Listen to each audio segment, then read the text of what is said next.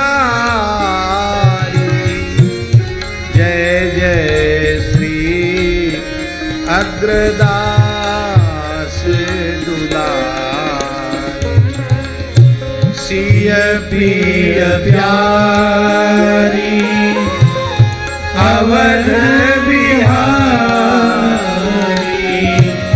जय जय श्री अग्रदास दुलारी सिय प्रिय प्यारी अवध बिहारी जय जय श्री अग्रदास दुलारी सिय प्रिय प्यारी अवध बिहारी जय जय श्री अग्रदास दुलारी सिय प्रिय प्यारी अवध बिहारी जय जय श्री अग्रदास दुलारी सिय प्रिय प्यारी अवध बिहारी जय जय श्री अग्रदास दुलारी जय जय श्री राधे। नाम कीर्तन जो भी हमारे ब्रज में तो बहुत तरह तरह के नाम संकीर्तन है। मिथिला में अलग है, चित्रकूट में अलग है। संतों ने जो जो रसिकों ने जिस जिस नाम का आस्वादन किया उसके खूब प्रेम से कीर्तन करते हैं। नाम कीर्तन। अब रूप कीर्तन।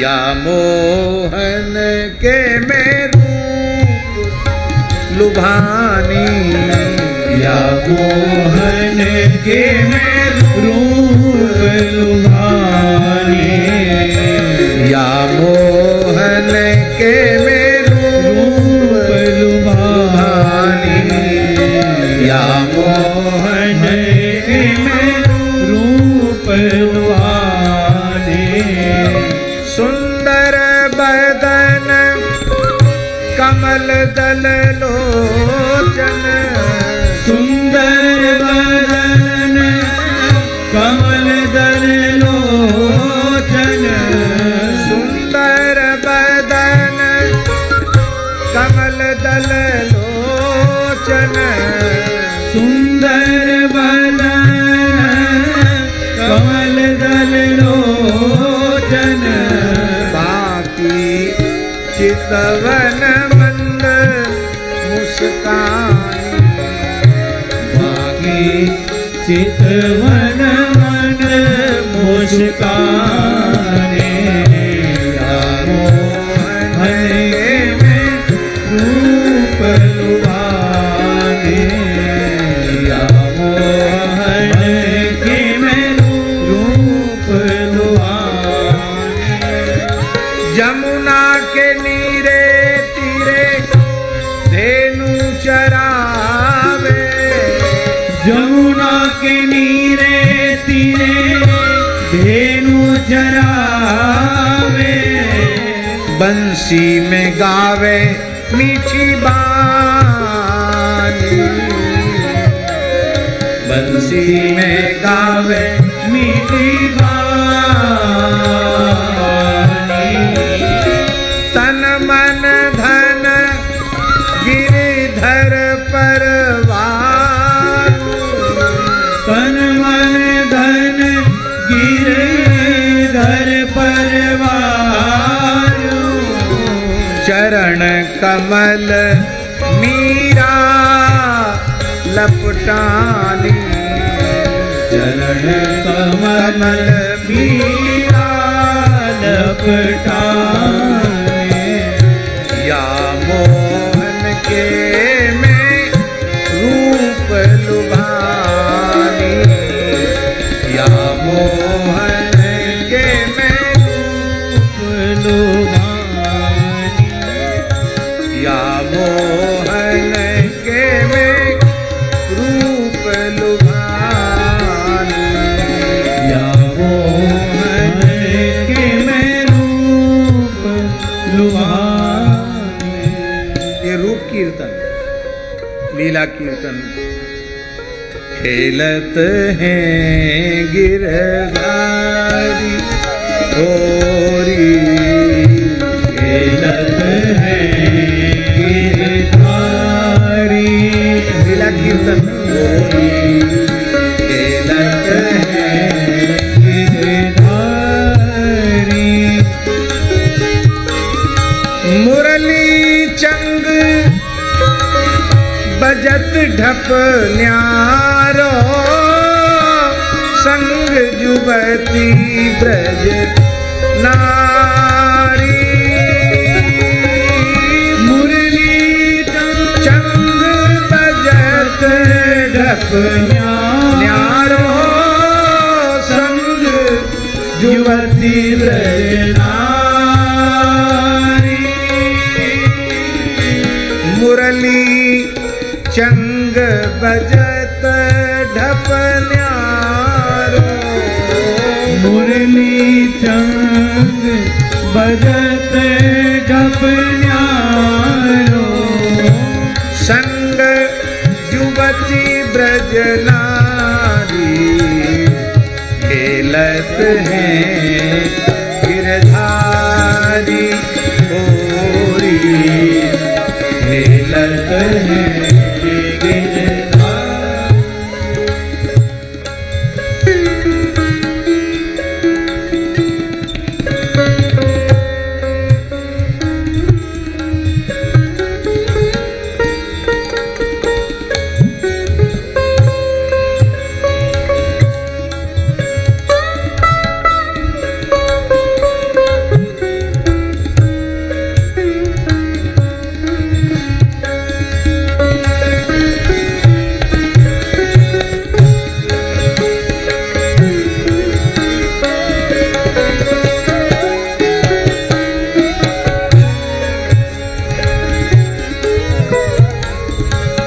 चंदन के सर छिड़कत मोहन। चंदन के सर छिड़कत मोहन। अपने हाथ बिहारी। अपने हाथ बिगारी। भरी भरी मूठ गुलाल लाल चहूं। भरी भरी मूठ गुलाल लाल देत सबन पे तारी। खेलत है गिरधारी। होरी खेलत है गिरधारी। होरी खेलत है गिरधारी।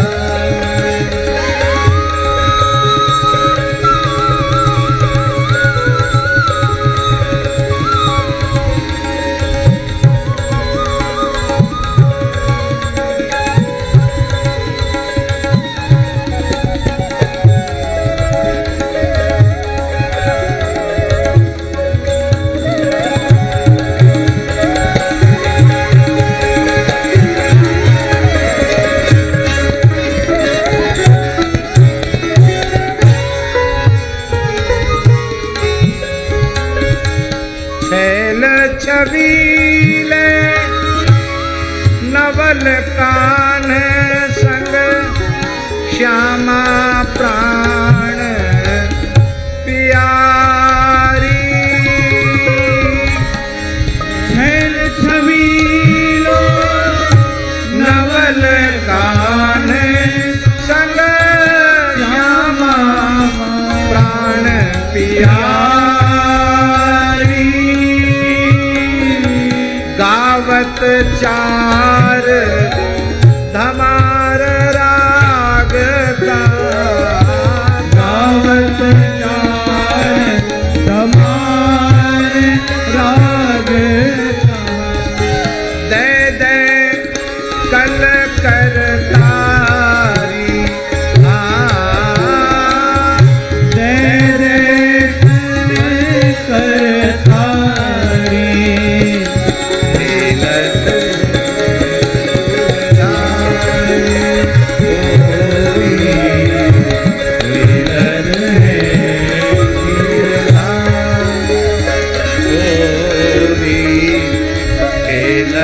है गिरधारी।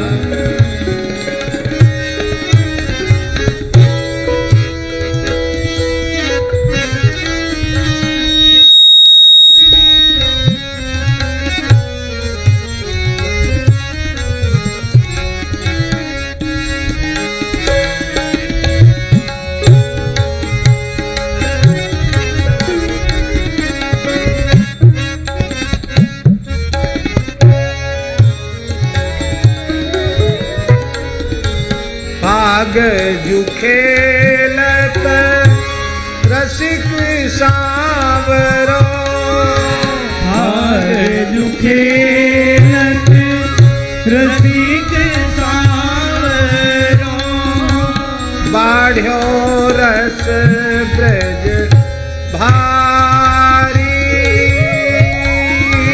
बाढ़्यो ब्रज रस भारी,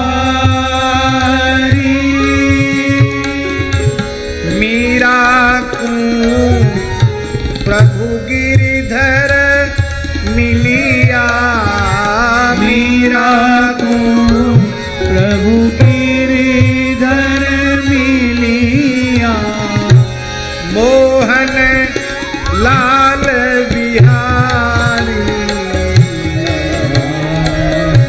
मोहन लाल बिहारी, खेलत है गिरधारी कोई, खेलत है गिरधारी कोई, खेलत है गिरधारी कोई, खेलत है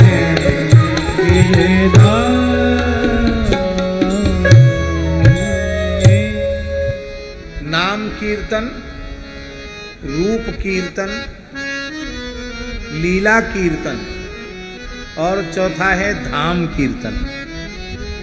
नवद्वीप धाम की महिमा, जगन्नाथपुरी पुरुषोत्तम धाम की महिमा, श्री वृंदावन धाम की महिमा, श्री अवध की महिमा, श्री मिथिला की महिमा, श्री चित्रकूट की महिमा, धाम महिमा।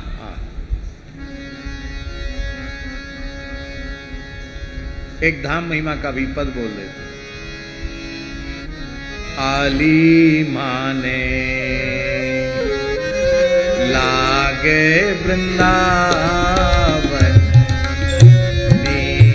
को, आली माने लागे वृंदावन को, आली माने लागे वृंदावन को, आली माने लागे वृंदावन को। घर घर तुलसी ठाकुर पूजा, घर घर तुलसी ठाकुर पूजा, दर्शन गोविंद जी को, आली माने दर्शन गोविंद जी को, आली माने लागे वृंदावन को, आली माने लागे वृंदावन। जिस समय मीराबाई वृंदावन में आई, उस समय वृंदावन के प्रधान ठाकुर श्री राधा गोविंद देव जी बाद में जयपुर गए। उस समय तक वृंदावन में ही विराज रहे थे, इसलिए दर्शन गोविंद जी को ये कहा है मीरा जी ने। निर्मल नीर बहत जमुना में, निर्मल नीर बहत यमुना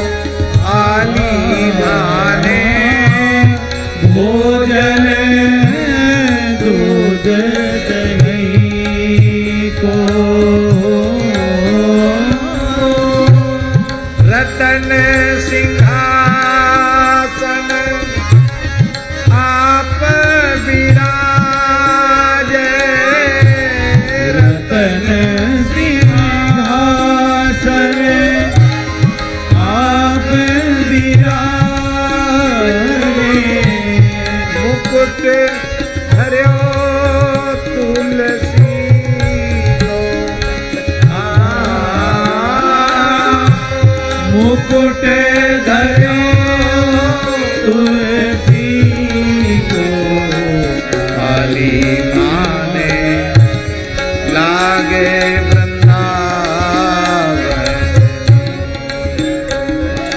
काली माने लागे वृंदावन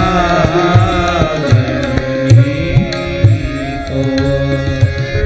कुंजन कुंजन फिरत राधिका, कुंजन कुंजन फिरत राधिका,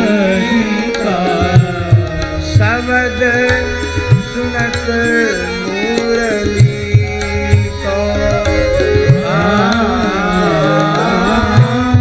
शब्द सुनत मुरली को। मीरा के प्रभु गिरिधर नागर, मीरा के प्रभु गिरिधर नागर, भजन बिना नर को, भजन बिना नर को। काली माया लागे काली माने लागे वृंदावन, काली माने लागे काली माने लागे वृंदावन। ये कीर्तन भक्ति है। श्रोतव्यः कीर्तितव्यश्च स्मर्तव्यश्चेच्छता वयम्। तीन ही साधन करने चाहिए हे राजन। मनुष्य जन्म की सार्थकता इतने में ही है, चाहे वह ज्ञान के पथ का अनुसरण करे अथवा भक्ति के पथ का अनुसरण करे अथवा स्वधर्म निष्ठा से अपने जीवन को ऐसा बना ले कि उसे मृत्यु के क्षण में भगवान की स्मृति हो आवे। एतावान सांख्य योगाभ्याम स्वधर्म परिनिष्ठया जन्म लाभः परः पुंसाम् अन्ते नारायण स्मृति।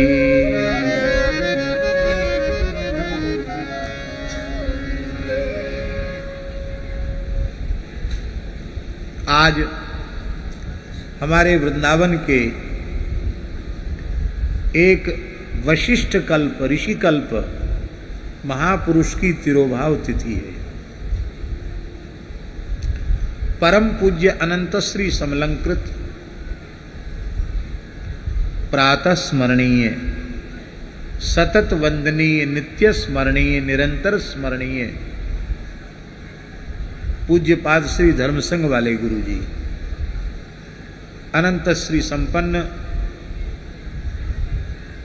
नित्य गोलोक की प्राप्ति जिन्हें भई ऐसे पूज्य पंडित श्री राजवंशी द्विवेदी जी गुरु जी आज गंगा दशहरा के ही पवित्र अवसर पर उन्होंने महाप्रयाण किया और अंतिम क्षण तक भगवत स्मृति बनी रही। अंते नारायण स्मृति, यह है स्वधर्म परिनिष्ठया का उदाहरण। जो अत्यंत निष्ठापूर्वक जो उन्होंने स्वधर्म का पालन किया, धर्म शास्त्र में जो धर्माचरण की मर्यादा कही गई है उसको ज्यों का त्यों पूज्य गुरु जी ने अपने जीवन में उतारा, उसका पालन किया। उसका दिव्य परिणाम हुआ कि अंतिम क्षण तक भगवत स्मृति पूर्वक गौशाला में जाकर, आज सवेरे उन्होंने अपने शालिग्राम जी का चरणामृत लिया, भगवान का चरणामृत प्रसाद लिया और व्हील चेयर पर बैठकर बोले गौ माता के निकट ले चलो। गौशाला में गए और वहीं भगवत स्मरण पूर्वक बैठे बैठे, यही बात है ना, गौ माता को प्रणाम करते हुए उन्होंने अपने देह का विसर्जन किया। हमें भी पूज्य गुरुदेव के चरणों में लगभग